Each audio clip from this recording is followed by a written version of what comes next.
Oke, assalamualaikum warahmatullahi wabarakatuh. Jumpa lagi dengan saya, Walid Umar. Pada video kali ini kita akan melanjutkan eh, pembahasan terkait VPS ya, VPS server. Bagaimana cara untuk melakukan proses administrasi dan keamanan. Nah, pada video kali ini kita akan coba membahas dua topik bahasan ya. Yang pertama kita akan coba untuk mengamankan ya, memastikan sertifikat SSL yang digunakan oleh eh, panel kita itu menjadi lebih aman. Selain itu saya juga akan menjelaskan bagaimana caranya untuk mengganti konfigurasi port default ya, karena ini adalah port default dari panel. Jadi ada baiknya kita lakukan proses penggantian. Nah, untuk melakukan hal tersebut ya, yang pertama kita akan memastikan status connectionnya itu secure ya.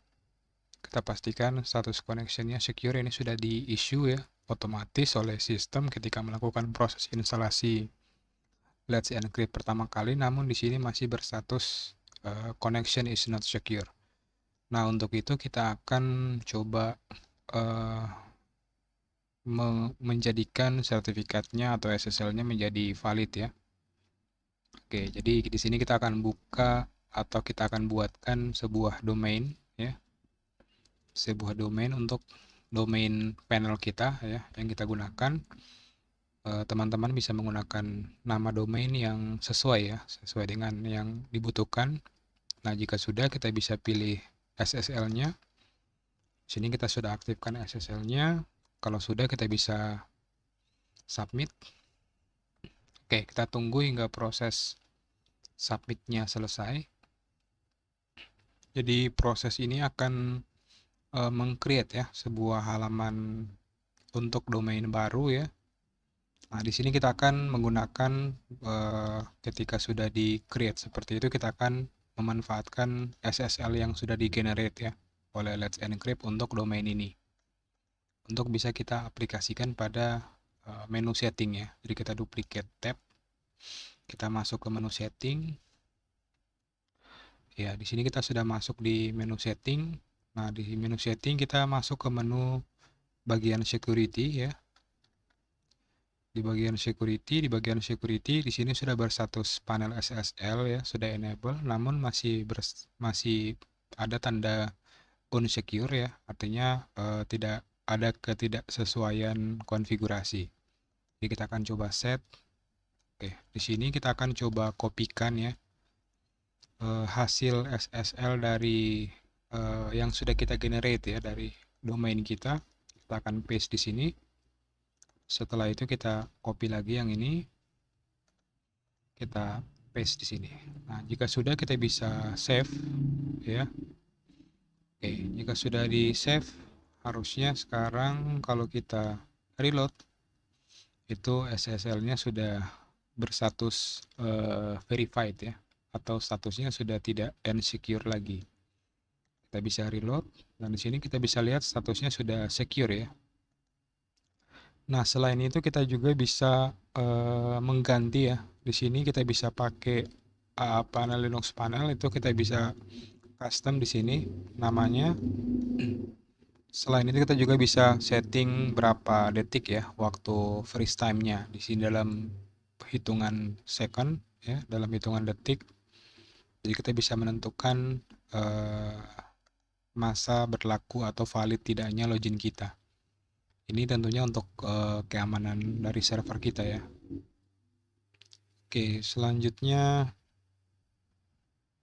kita masuk ke basic authentication. Nah, basic authentication ini fitur yang dapat kita gunakan untuk mengaktifkan fitur keamanan ekstra ya. Fitur keamanan ekstra dari server kita. Di sini kita bisa aktifkan and submit.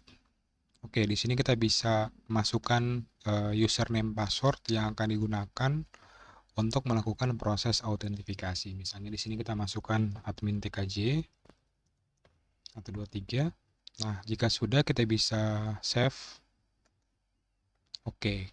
Nah, ini akan menambahkan keamanan ekstra ya. Kita bisa lihat ini langsung tampil halaman basic authentication seperti ini. Jadi meskipun kita tahu username-nya, kita tahu username passwordnya, kita tidak bisa mengakses kalau kita belum melakukan proses basic authentication. Itu keamanan ekstra ya. Nah, jika sudah, kita coba buka private browser ya, walidomar.cloud.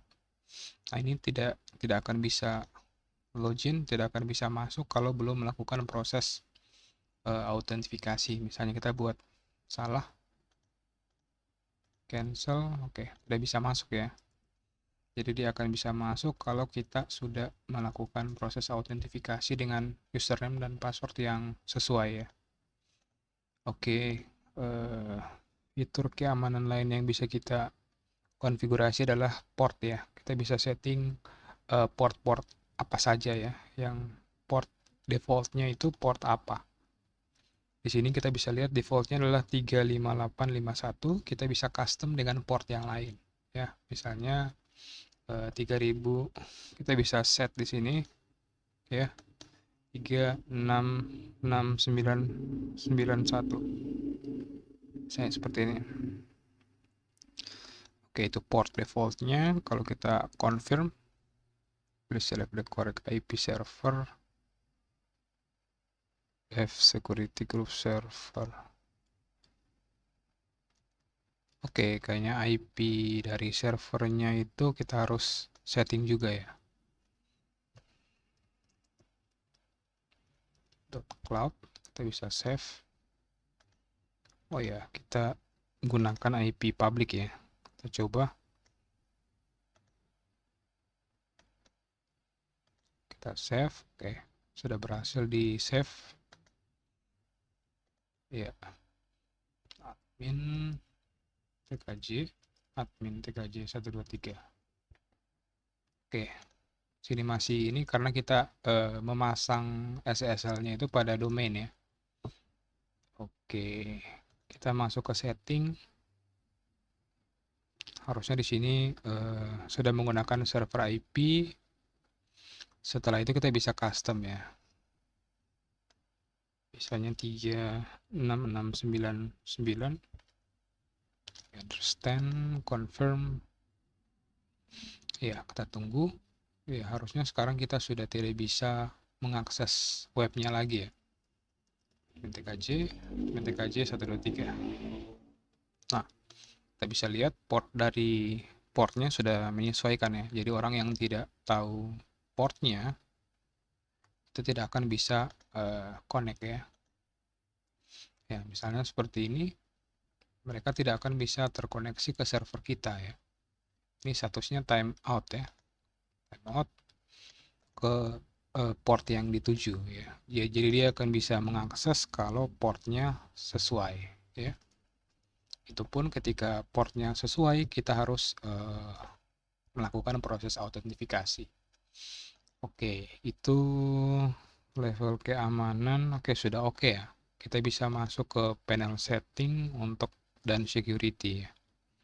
Oke, ini juga sudah. Kita juga bisa ganti security entrance-nya ya. Security entrance itu adalah kode yang ada di belakang ini. Jadi kita bisa custom ya, sesuai dengan kebutuhan kita. Nah, di sini untuk meningkatkan keamanan kita juga bisa set password expiry-nya ya. Agar proses penggantian passwordnya itu bisa dilakukan secara periodik oleh administrator. Ya. Di sini ada notifikasi dan alarm ya. Kita bisa buatkan alarm untuk beberapa task ya. Misalnya ada XSL yang fail, kita bisa tambahkan alarm di sini ya. Atau website yang sudah expire atau SSH login. Ada yang login via SSH, ada yang login via panel login dan lain sebagainya. Jadi kita bisa tambahkan alarm-alarm yang kita butuhkan ya. Kita bisa hubungkan ya alarm tersebut ke beberapa fitur ya, beberapa modul. Kita bisa via email, jadi kita akan diinformasikan via email ketika ada task yang match ya, atau yang cocok. Bisa via Telegram dan lain sebagainya. Oke, kita lanjutkan ke video selanjutnya ya, ke bagian selanjutnya. Kita akan mencoba untuk mendeploy Drupal ya. Drupal, website Drupal saat ini sudah versi 10.2.5. Jadi kita akan menggunakan domain web 4 ya untuk mendeploy Drupalnya. Kita masuk ke website. Jadi kita add site sini web 4. Oke. Sini kita apply SSL-nya. Kita tunggu hingga proses pembuatan virtual host untuk Drupalnya selesai ya, atau berhasil. Oke, sudah berhasil. Kita bisa langsung masuk ke dokumen root-nya untuk mengupload ya. Nah, sebelumnya kita rename dulu index default-nya. Kalau sudah, kita bisa upload. Nah, cukup kita drag and drop ya. Drag and drop aja. Ini. Oke, proses upload, kita bisa langsung upload. Jadi ini adalah proses upload dari komputer host kita ke server VPS-nya ya. Jadi kecepatan uploadnya bergantung pada bandwidth yang kita gunakan ya, dan bandwidth yang ada di server VPS. Kita cukup tunggu hingga proses uploadnya selesai. Oke, proses upload filenya sudah berhasil. Selanjutnya kita bisa close ya. Oke, jadi filenya sudah berhasil kita upload. Kita cukup lakukan proses unzip untuk mengekstrak filenya ya. Kita confirm. Oke, proses ekstraknya akan berjalan. Nah, dia akan menghasilkan sebuah directory. Jadi diisi dari direktorinya kita akan coba pindahkan ya. Kita akan cut dan kita paste ke direktori utama ya. Kita paste. Oke. Ya. Sudah berhasil kita paste. Selanjutnya kita coba cek readme-nya ya. Oke, readme-nya. Oke, tidak ada note terkait instalasi. Install, run, install. Oke. Your Drupal website. Oke, kita coba masuk ke websitenya. Kita tinggal copy, kita paste. Ya, kita tunggu. Oke, ini tampilan instalasi ya. Sekali lagi, Drupalnya menggunakan PHP 8.1. Ya, PHP 8.1. Kita pilih bahasa Indonesia. Kita save and continue. Oke, di tahap kedua kita bisa pilih profil instalasi ya. Di sini ada 3 profil, ada standar, ada minimal, ada demo. Nah, kita akan coba pilih demo ya, di mana kita akan dibuatkan sebuah data ya. Jadi ketika Drupalnya diinstal, itu akan diinstalkan sampel data ya, sehingga bisa langsung kita bisa melihat fitur-fitur yang bisa kita manfaatkan menggunakan Drupal. Nah, jika sudah kita bisa lanjutkan. Nah, di sini ada beberapa extension ya yang dibutuhkan seperti PHP OP Code Caching tidak aktif. Kita bisa cek di settingan dari PHP 8-nya. Kita coba setting extension. Oke, belum terinstall ya kayaknya. Oke, sedang diinstal. Kita cukup nunggu aja hingga proses instalasinya selesai. Ya. Oke, sudah terinstall ya. Kita tinggal restart service-nya dari PHP 8.1-nya. Oke, kita bisa ulangi prosesnya. Oke, sudah berhasil ya. Selanjutnya kita dimintakan nama database, nama pengguna database, dan kata sandi. Kita akan buat juga ya. Di sini kita buatkan database. Database-nya Drupal username-nya Walid Umar Drupal. Nah, di sini kita bisa langsung paste ya, Drupal DB.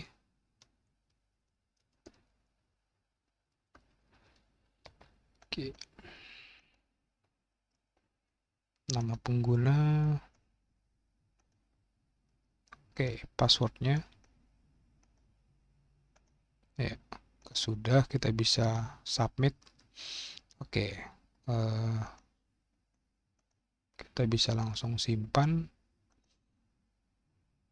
Ya, oke, proses instalasinya sedang berjalan ya. Proses instalasinya sedang berjalan dari Drupal yang kita sudah install tadi. Oke, jadi ini database yang sedang di install ya.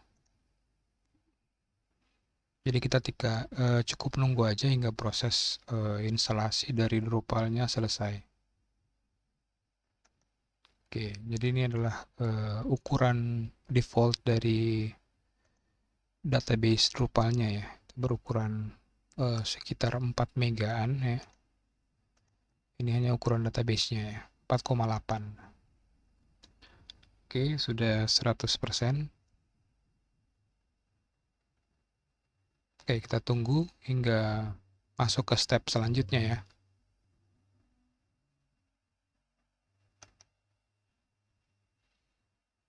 Oke. Iya. Sedang melakukan pemuktahiran bahasa yang digunakan ya. Karena kita pilih bahasa Indonesia, jadi Drupalnya akan secara otomatis melakukan import ya untuk bahasa ya, terjemahan bahasa ke sistemnya.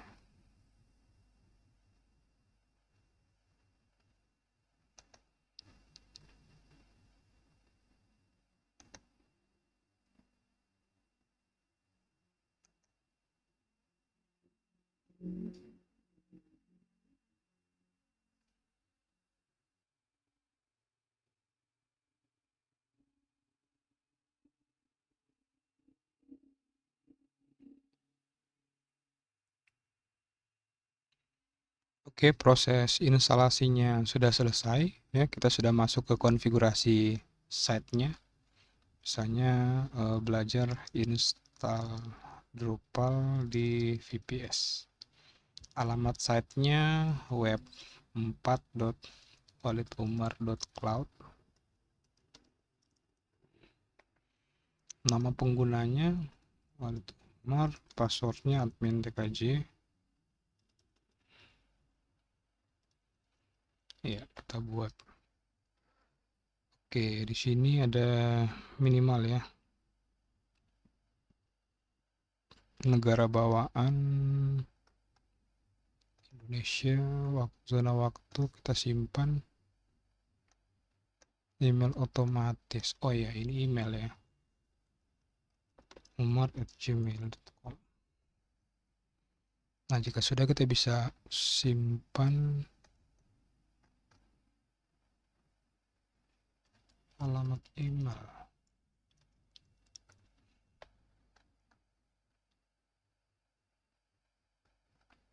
Kita bisa simpan.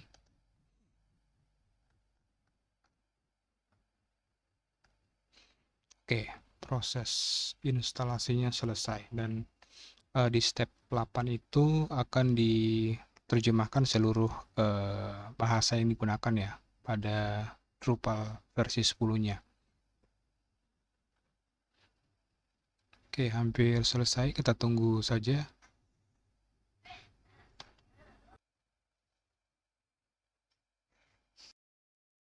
Oke, ketika kita bisa lihat ya, ini sudah selesai proses instalasi. Namun problemnya adalah kita Drupalnya tidak bisa meload file CSS-nya. Nah, untuk itu kita sudah melakukan debugging ya, debugging konfigurasi pada virtual host-nya. Di sini kita sudah melakukan perubahan permission ya, konfigurasi permission-nya kita sudah sesuaikan. Selanjutnya debugging-nya adalah kita konfigurasi kembali untuk file virtual hostnya ya. Jadi ada beberapa konfigurasi dari yang default dibuatkan oleh panelnya yang kita hapus dan kita replace ya. Kita ganti konfigurasinya seperti ini. Jadi konfigurasi hanya sesimpel ini, kita tambahkan location, access log, dan ya tidak ada perubahan ya, hanya seperti itu defaultnya. Setelah itu kita save, dan ketika kita reload itu CSS-nya bisa langsung di load dengan secara otomatis. Jadi ini adalah hasil konfigurasi dari instalasi dari Drupal-nya ya di web kita. Kita bisa lihat profil ya, konfigurasi yang kita butuhkan. Oke, sekian video tutorial kali ini. Semoga apa yang saya sampaikan bermanfaat. Wassalamualaikum warahmatullahi wabarakatuh.